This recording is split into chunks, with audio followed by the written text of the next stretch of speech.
Good morning. All right, good to see you this morning. It's good to be present in our Sunday school. No? At katulad sinabi ko sa inyo, mga kapatid, ay akin pong ginagawa talaga ng paraan, intendedly, no? Na ang ating lesson sa Sunday school ay may kinalaman sa preaching service. So kapag nandito kayo sa Sunday school, madali niyong maunawaan yung preaching. Amen. That's right. Amen. Yung iba hindi pa naka-tune in, you know. Kalimutan niyo muna yung mga in-scroll niyo kagabi o kaninang umaga para medyo naka-tune in na kayo para maging spiritual na kayo.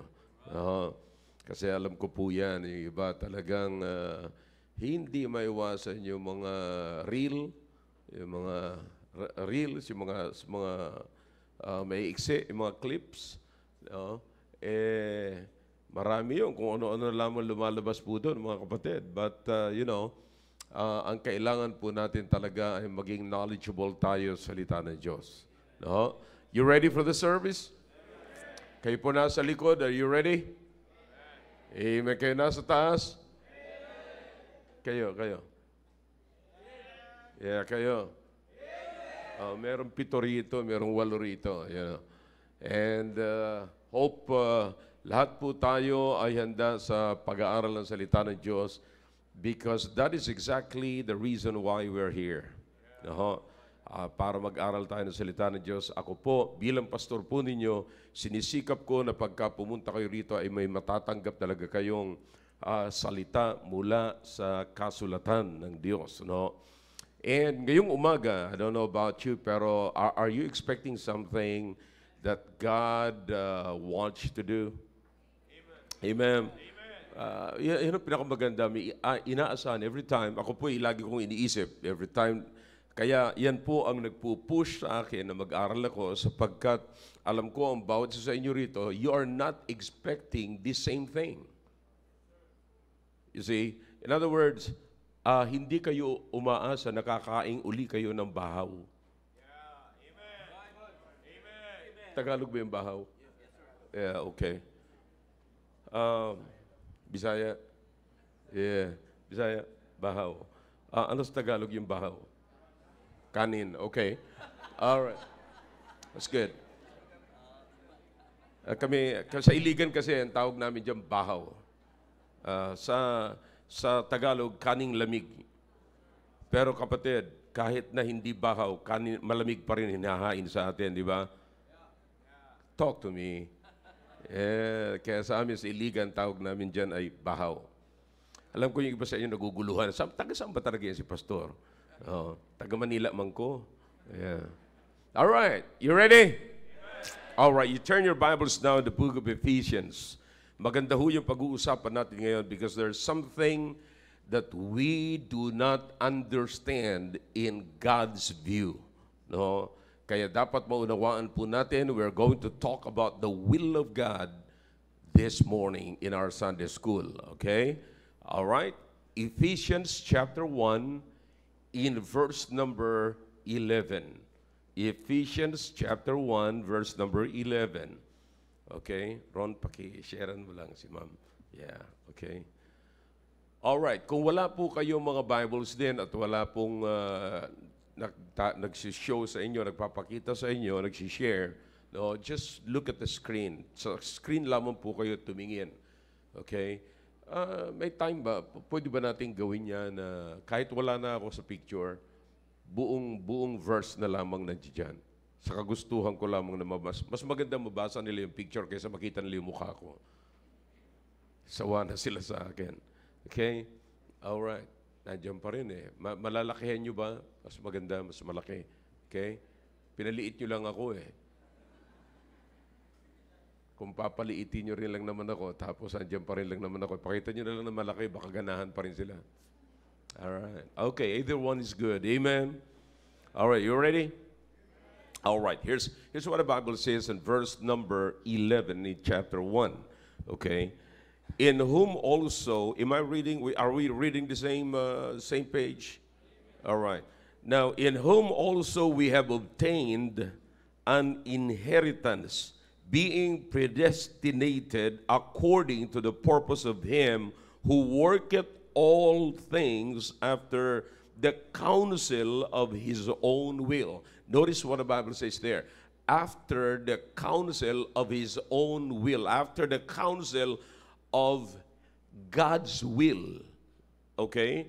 After the counsel of God's own will. Yan po ang ibig sabihin po niyan. So, I hope you understand that the book of Ephesians was written by the Apostle Paul, at si Apostol Pablo po ay ini-explain niya ng mabuti sa mga taga-Ephesus ang desire ng Diyos, ang kagustuhan ng Diyos, ang kalooban ng Diyos sa buhay ng mga Kristiyano. Okay? Alam niyo mga kapatid, ito po ang isang bagay na hindi po natin nauunawaan gaano. Kaya gusto ko po, sabi ko nga po sa inyo, pinakamaganda po sa buhay ng Kristiyano, yung nauunawaan natin, yung palagay tayo sa mga nangyari. These are so many things, mga kapatid. Noong last Friday, usapin po namin yan, last Friday. May mga pagkakataon na hindi ho natin nakikita yung dulo ng tinatahak natin. Kaya ho tayo umaatras. Kaya tayo bumabalik kasi hindi natin nakikita eh. Now, who understand among us, sino talagang totoong nakakaunawa ng kalooban ng Diyos sa buhay natin? You see, hindi sa hindi natin alam. Kung maliban sa hindi natin alam, hindi pa natin naunawaan. Grabe, no? As in, grabe. Di ba? Napipicture mo yung kapatid. So maganda ngayong umaga, maunawaan tayo, natin ng mabuti ito. I'm going to give you and explain it to you as simple as, eating bread, drinking water. Hindi mo mahirap unawain ang salita ng Diyos. Medyo pinapahirap lamang po ng mga nagkukunwaring mga matatalino. Pero madali ho ito. Kung ang salita ng Diyos ay sinulat para sa atin, dapat madali nating maunawaan. Are you with me? All right, let's bow our heads, please. Dakilang Diyos, marami po salamat sa inyong salita. Salamat po sa pagtitipon po namin ngayon. Salamat, Panginoon. Sa buong magdamag, binigyan niyo po kami ng kapahingan. Maybe some of us here, there might be one, two, or more, na medyo hindi po nakakuha ng magandang tulog kagabi. Pero, O Diyos, bigyan niyo po sila ngayon ng magandang attention, Panginoon. At makompensate, Panginoon, yung hindi gaano nilang pagkatulog kagabi. Ngayon, pag nakapakinig po sila sa salita po ninyo at naunawaan po nila, para na rin po sila nakatulog ng napakasarap kagabi. Oh God, please, ako'y naniniwala na ang inyong salita ay comfort sa bawat isa. Help us to learn something in our Sunday school lesson. Please, make me a blessing. And if there's anything, oh God, na pwede pong humadlang sa aming pangunawa ngayon, alisin nyo, linisin nyo, patawarin niyo po kami sapagkat anuman pong mauunawaan namin ngayon, yan po ang magpapasaya sa amin bilang isang anak po ninyo. Please. And also, oh God, I beg you to please take care of those who are still coming in. Nasa biyahe pa po sila, Panginoon. Naway makasama po namin sila ngayon. Please. In Jesus' name, Amen. All right, thank you. You may be seated in the presence of our God. By the way, for the information of everybody, lahat na po ng gates ngayon ay binuksan. Yeah. So, if you're coming this way, bukas na po yung, anong tawag dito sa gate? Bawal ang walang sticker. Yeah, so yung may mga sticker, hindi bawal. Pwedeng dumaan dyan ang mga may sticker. Okay? So, dito naman po mga kapatid, sa ali, kahit wala kayong stickers, basta taga-church kayo, pwede kayong dumaan dyan. Right? That is something. Talagang pinapaboran tayo ng Diyos, mga kapatid. Alright. So, did you notice that if you have your Bibles, mga kapatid, ay kinakailangan yung guhitan ng mabuti yan, tandaan nyo ng mabuti, para po, pagka nag-aral kayo, pag nabuklat nyo uli yung talatang ito, ay matatandaan po ninyo. Now, there are three things na pag-uusapan po natin ngayon about the will of God. Number one is the sovereign will of God. Number two is the decretive will of God. Decretive will of God. The third one is permissive will of God. Okay? The decretive will of God is also known as the perfect will of God. Okay? Alright? So everybody paying attention na? Kapatid, nakita ko po, ito po yung grabing battle ng napakaraming Kristiyano ngayon. Hindi po gaano nilang nauunawaan. So sa binasa po natin ngayon, mapapansin niyo po dyan, sa last phrase, sa sinabi, pinapakita ni Paul, ang sabi ni Paul dyan sa verse 11, in whom also we have obtained an inheritance. Okay? Anumang inheritance, meron po tayo mga kapatid. Pinapakita ni Paul na ito po ay ordained para sa atin. In other words, ginamit ni Paul yung salitang predestinated. Okay, alam niyo po ba yan na napakalaking issue sa mga Baptist group? You see, na hindi ho nila gaanong nauunawaan. You see, yung mga words na ito ay ginamit ni Paul hindi para sa unbelievers, kung hindi ginamit ito ni Paul para sa mga believers. Okay? So, kaya nga si Apostol Pablo ay nagsasalita na siya sa mga believers. Ibig sabihin, sa mga tumanggap na sa Panginoon bilang sariling tagapagligtas. In other words, sa mga Kristiyano na, sa mga anak na ng Diyos. Yung mga words na yan ay hindi po yan pwedeng gamitin sa mga unbelievers. Okay? Na for example, yung salitang chosen, elected, is a predestinated. Hindi mo pwedeng gamitin yan sa mga unbelievers. Na kahit hindi pa sila saved, sasabihin mo sa unbelievers, alam mo, pinili ka ng Panginoon. Pinili saan? Papuntang impyerno. You see? Kaya pag hindi ka saved at hindi ka naniniwala sa akin, kaya ka hindi naniniwala sa akin, pinili ka ng Panginoon na hindi maligtas. You understand that? That is a very devilish, hellish doctrine. Wala akong pinili ang Diyos na pumunta sa impyerno. You see? Ang desire ng Diyos. Kaya yung mga words na yan, yan ho ang hindi nila nakikita. Yan ho ang hindi nila pinag-aaralan. Because ang problema ng marami mga preachers ngayon, nag-aaral sila ng mga pinag-aralan na. In other words, inaral yan ng ibang mga preachers na yung mga preachers ay hindi nila gaanong inusisa yung Biblia. Kaya dapat makita po natin, may mga words dito na hindi po dapat natin gagamitin sa mga unbelievers. And these are the words whom the Apostle Paul used to describe the condition of the believers in the sight of God. Okay? Nakuha niyo po yun mga kapatid? Ito po yung mga words na ginamit ni Paul upang i-describe niya ang katayuan natin sa harapan ng Diyos. Na sinasabi ni Paul na tayo ay ordained, tayo ay predestinated.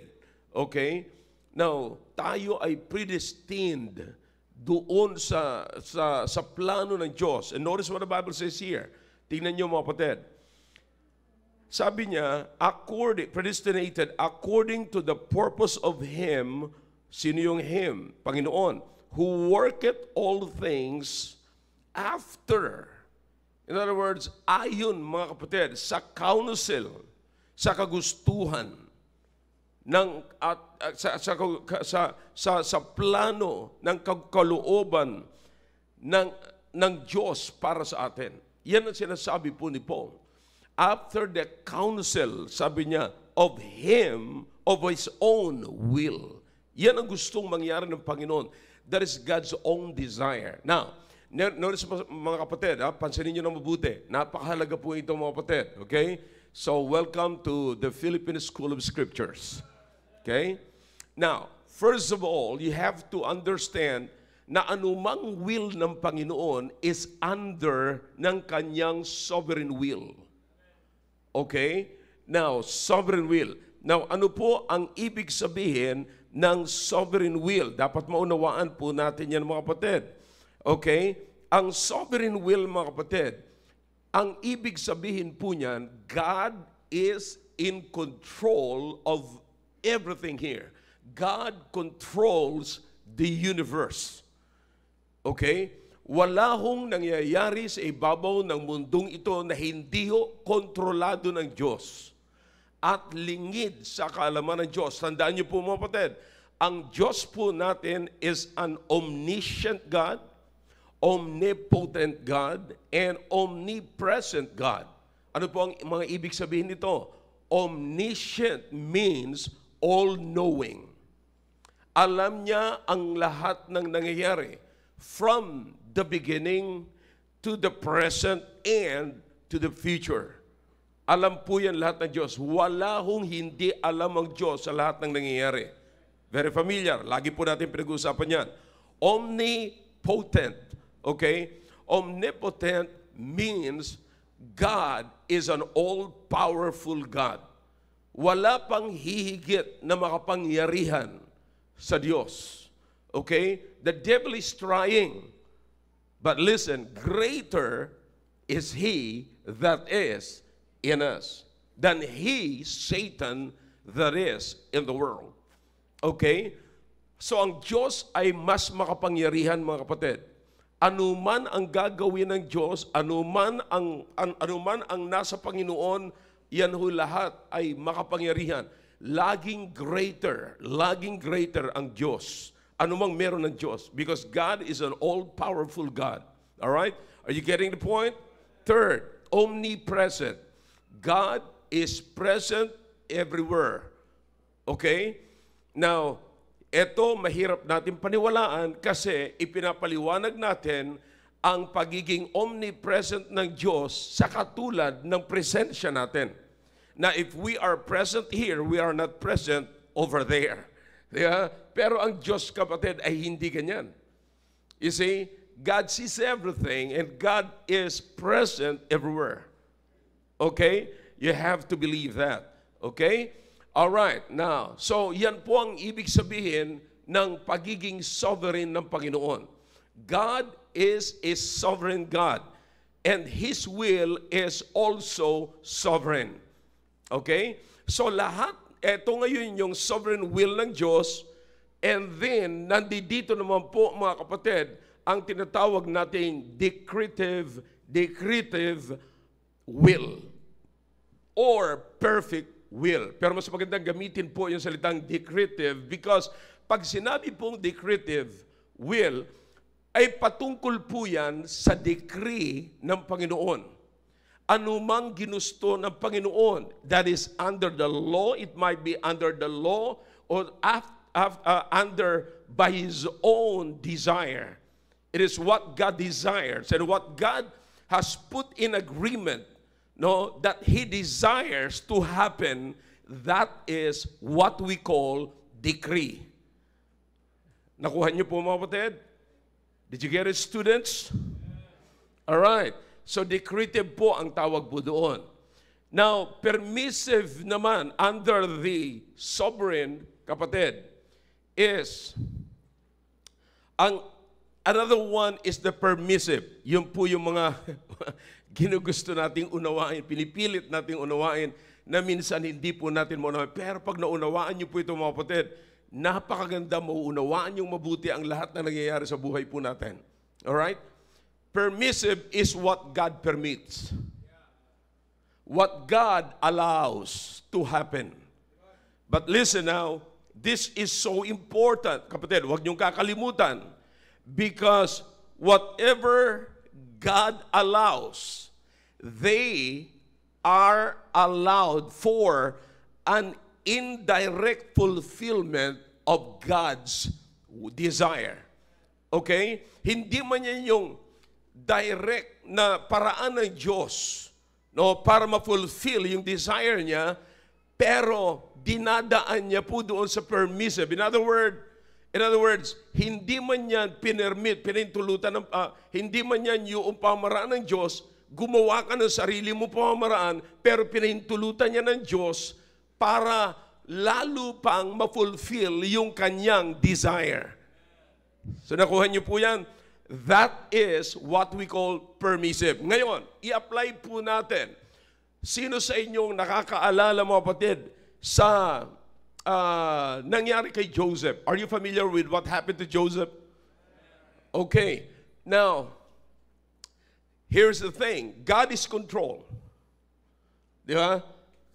God is in control. If God is in control, anong tawag natin sa will na yon?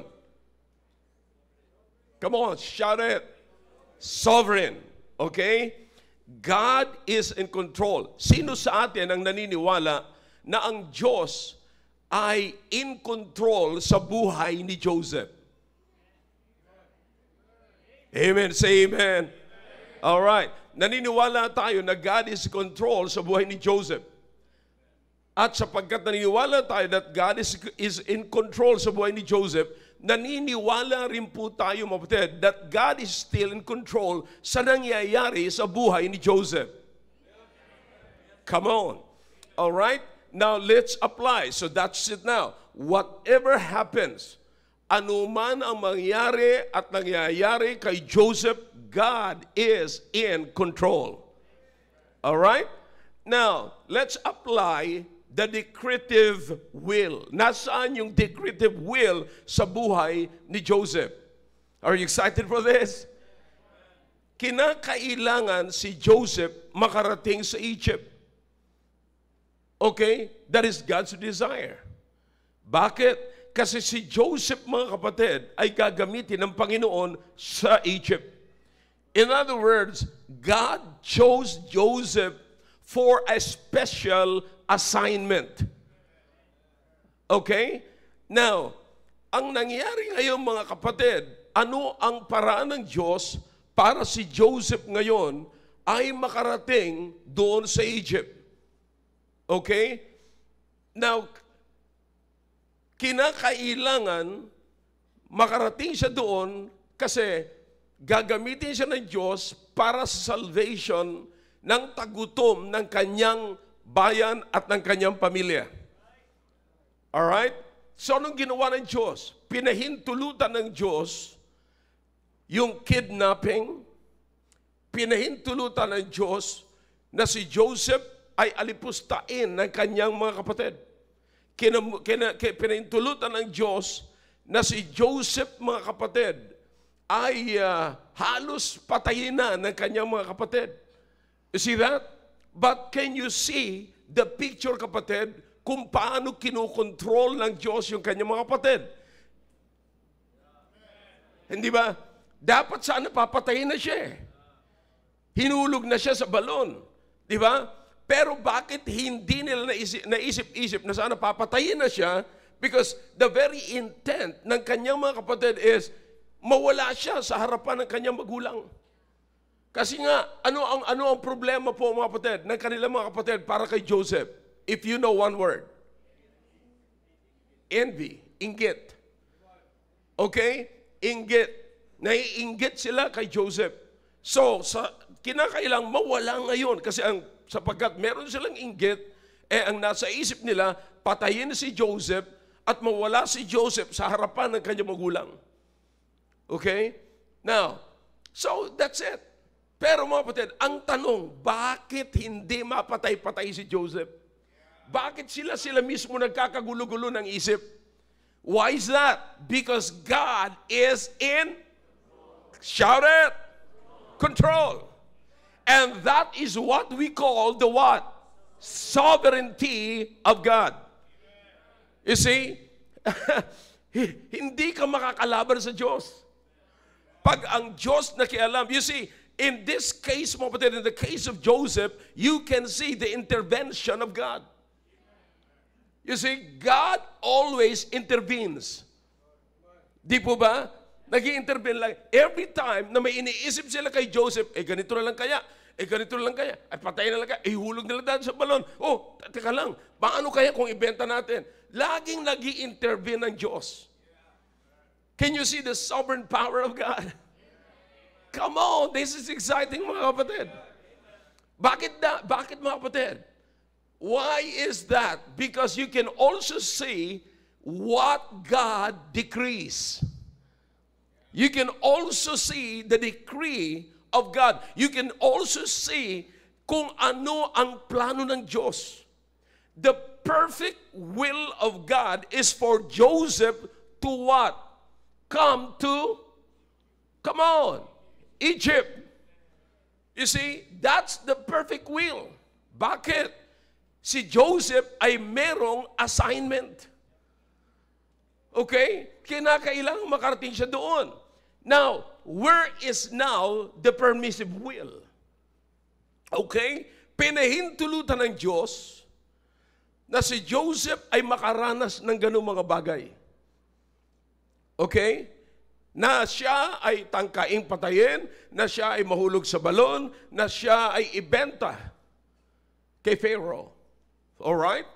So another permissive, mga kapatid, that his own brothers do not know is that God allows his brothers na gawin nila ang dapat nilang gawin kay Joseph for the fulfillment of God's desire for Joseph.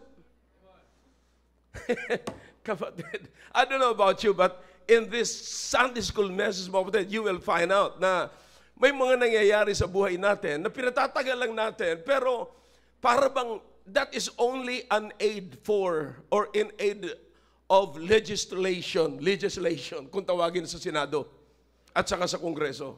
In aid of legislation.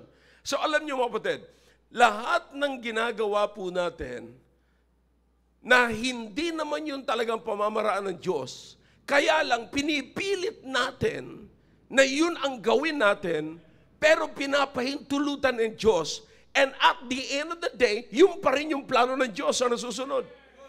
Ano yung nangyari sa'yo? Dinilay mo lamang yung laro. Dinilay mo lamang yung plano ng Diyos. Pero at the end, makikita mo, yung ginawa mo na hindi pagsunod sa Diyos, makikita mo, katulong adyon doon sa plano ng Diyos na ma-fulfill yung kanyang desire. See that? So, did you notice those three things, mga kapatid? Hindi tayo magtatagal dito. Man, I'm telling you, gusto kong maunawaan yung mga kapatid. Kasi, kaya ho tayo gumagawa na hindi tama, mga kapatid, at hiwalay sa plano ng Diyos. Kasi, ang grabing problema rito is that we cannot see and we do not know. Because we cannot see, we do not know. At sapagkat we do not know, gagawa tayo ng nakikita natin at alam natin. So nakikialam, in other words, nakikialam na tayo ngayon sa plano ng Diyos. Kasi yan ho yung ano dito eh. Yan ho yung problema natin dito eh. Sapagkat hindi natin nakikita yung plano ng Diyos, makikialam na tayo. Gagawin na natin ang gusto natin gawin. Kasi kaya dumadating tayo ngayon sa permissive will ng Diyos. Di ba? So dapat iisipin lamang po natin, God is in control. You see? But listen, alam natin yan. God is in control, nasa top. Tabi, decretive. This is the perfect will of God. The decretive will of God. Other side, permissive. Saan tayo pumupunta, mga kapatid? Hindi na natin tinitignan yung decree, yung perfect will of God sa atin. Kundi dito tayo pumupunta, saan? Permissive. Because, nabuburo tayo. Nalulungkot tayo, parang natatagalan tayo. Ang tagal naman. Hanggang kailan? Bakit ganito? So, ang gagawin natin ngayon, gagawa tayo ng sarili natin pamamaraan.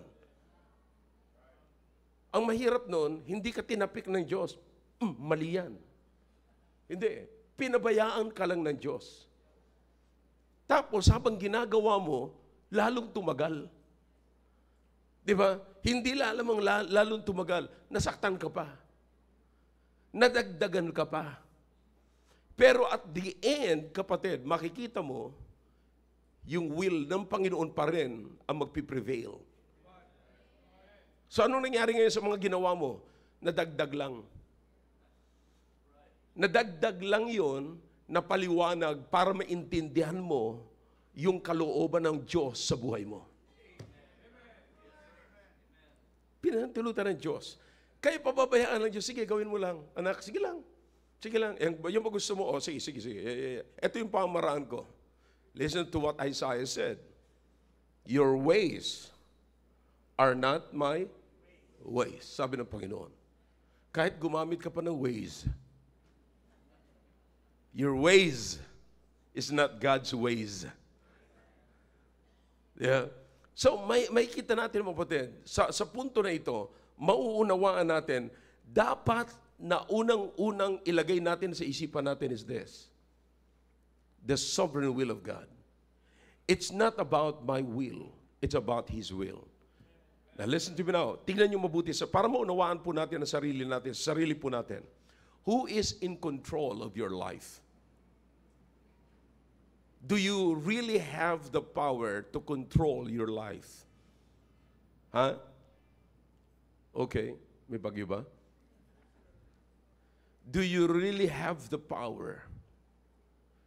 Do you really have...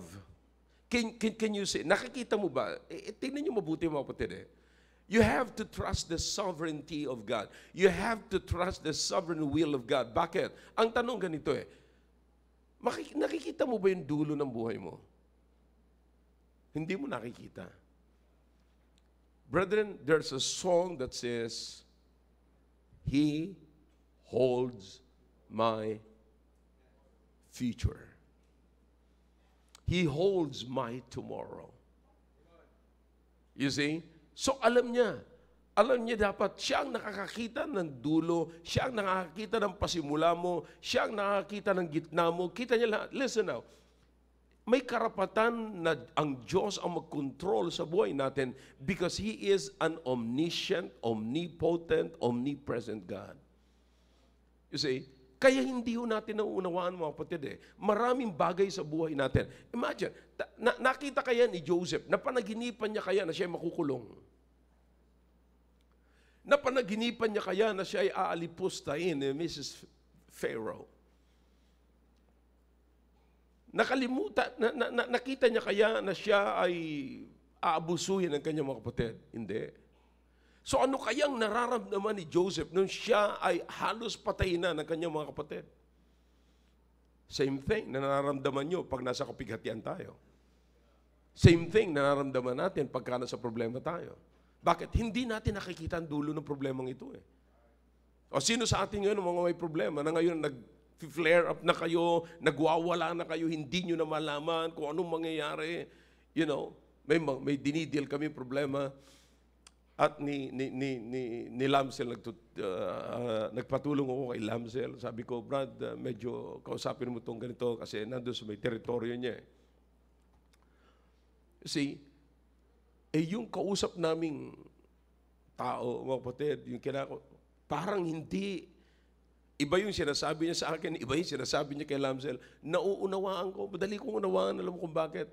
Kasi hindi niya, ang gusto niya, solusyon kaagad. Hindi niya nakikita yung proseso ng Diyos. You see, kaya doon tayo mga kapatid, napapalala ang problema kasi nakakapagbitaw tayo ng mga words na hindi dapat natin bitawan. Bakit? Hindi natin makita yung solusyon at naiinip tayo sa solusyon. You see, do you understand? If you will admit, wives, diyan nagkakaroon ng bulilyaso sa maraming pamilya ngayon. Pinangungunahan nyo na yung leadership ng inyong husbands sapagkat gusto nyo kaagad na resolbahin yung problema. So anong ginagawa ng Panginoon? Okay, sige, yung ba gusto mo? Alright, go ahead. Pero yung ginagawa mo, that is not right. Pinapakita ko lamang sa iyo yan kasi may gusto ako makita na karagdagan sa pag-fulfill ng gusto kong mangyari sa buhay mo. That's the permissive will. Pero mga kapatid, sana doon tayo pupunta mula dito sa sovereign will, punta tayo dito sa decree ng Diyos. Alin yun? Perfect will. Panginoon, ano gusto mo mangyari? Okay, if this is what you want, okay, here's the word. Then do it. All I have to do is to obey you. So nakita niyo mga kapatid kung nasaan yung loopholes natin, kung saan tayo nahuhulog, kung saan tayo nagkakaroon ng problema, kung saan tayo napapahamak, kung saan tayo nagiging kawindang-windang yung buhay po natin, yung negosyo natin, lahat na lamang, saan tayo nagkakaroon ng problema? Doon sa dinikri ng Panginoon sa gustong mangyari ng Diyos. Listen, anumang gustong mangyari ng Diyos ay hindi po yung kapighatian sa anak ng Diyos. Yan po'y pagpapala sa anak ng Diyos. Do you understand? Ang sabi ng Diyos, may plano ako sa inyo. Sabi niya kay Jeremiah, may plano ako. Sabihin mo sa kanila, may plano ako sa inyo. At ang plano ko ay hindi masama. Ang plano ko ay mabuti. And yet, yung mga tao ng Diyos, nag-flare up, na hindi magkanda-ugaga, gusto ko anong gagawin ng ganito, ganyan. Bakit? Natatagalan sila sa plano ng Diyos. So what God decrees, mga kapatid, sana ho maunawaan natin. It is the perfect will of God for you. You see? Ngayon, kaya tayo nasasaktan, mga kapatid, sa ganitong klaseng problema, kasi pinatatagal natin. Kaya bakit natin pinatatagal? Gumagawa tayo ng sarili nating daan at pamamaraan. Alright? So it's very simple, mga kapatid. Very simple. Alright? Sovereign will, perfect will, or the decretive, kaya tinawag po yan, decretive, mga kapatid, because it talks about the decree, what God decrees, the decree of God. And the permissive is what He wills. Yung what you will na pinakialaman ng Diyos. Now listen to me now. Here's the thing. Here's the last part. Okay? Because God is sovereign, lahat ng nangyari kay Joseph, mga kapatid, lahat yun ay ang Diyos nag-i-intervene. God is in control. Alright? Nakulong siya. Bakit siya nakulong? Plinanuhan siya ngayon. Alam naman natin na nagnasa sa kanya si Mrs. Pharaoh. Okay? That's a good lesson right here. Okay? Si Mrs. Pharaoh, nagnasa siya kay Joseph, nagwapuhan siya kay Joseph. Okay? Sabi niya kay Joseph, alam mo, dati mo akong estudyante, sir. And,